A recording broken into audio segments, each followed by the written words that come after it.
நாமும் போட்டா நல்லா நடிப்பேன்னு சொன்னடா. நான் வந்துகிட்டு பெரிய இடம் ரீசெண்டா நடந்துக்க. இவ ரொம்ப டீசெண்டா இருக்கிற காவா ஓரத்துல கஞ்சா அடிக்கிற மாதிரியா இருக்கு. Hello friends, welcome back to our channel. So இன்னைக்கு நம்ம பார்க்க போற படம் பார்த்தீங்கன்னா 2023ல ஒரு ஆக்ஷன் த்ரில்லர் படமாக எடுக்கப்பட்ட பிளாக் லோட்டஸ் அப்படின்ற படத்தை பார்த்தீங்கன்னா இப்போ யூடியூப்ல தமிழ் டப்பிங்கோட ஸ்ட்ரீம் பண்ணியிருக்காங்க.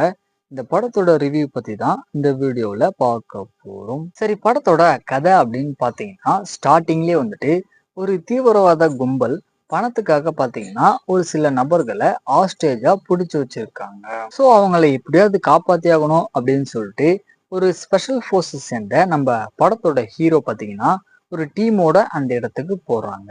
இருந்தாலுமே அங்க நடந்த ஒரு சின்ன தப்பு மூலயமா பாத்தீங்கன்னா இவரோட க்ளோஸ் டீம்மேட் வந்துட்டு இவர் கண்ணு முன்னாடியே இறந்து போயிடுறாரு. ஸோ அந்த கில்ட்டோட இவரோட லைஃப்பை பாத்தீங்கன்னா லீட் பண்ணிக்கிட்டு இருக்கும்போது இவர் ஃப்ரெண்டுடைய ஃபேமிலியை பார்த்தீங்கன்னா பார்க்கலாம் அப்படின்னு சொல்லிட்டு போறாரு. இறந்து போன இவருடைய ஃப்ரெண்டுக்கு பார்த்தீங்கன்னா ஒரு அழகான பெண் குழந்தை இருக்கு.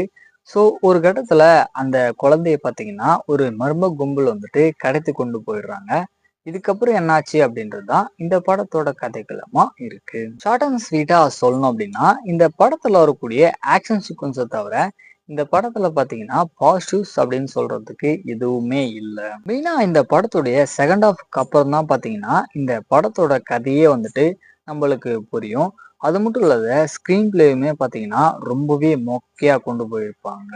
ஸோ ஃபைனலா வந்துட்டு இந்த படம் பாத்தீங்கன்னா ஒரு one time watchable action thriller படம் கூட கிடையாது. ஸ்கிப் பண்ணிக்கிறது அப்படின்றது ஒரு நல்ல முடிவா இருக்கும்.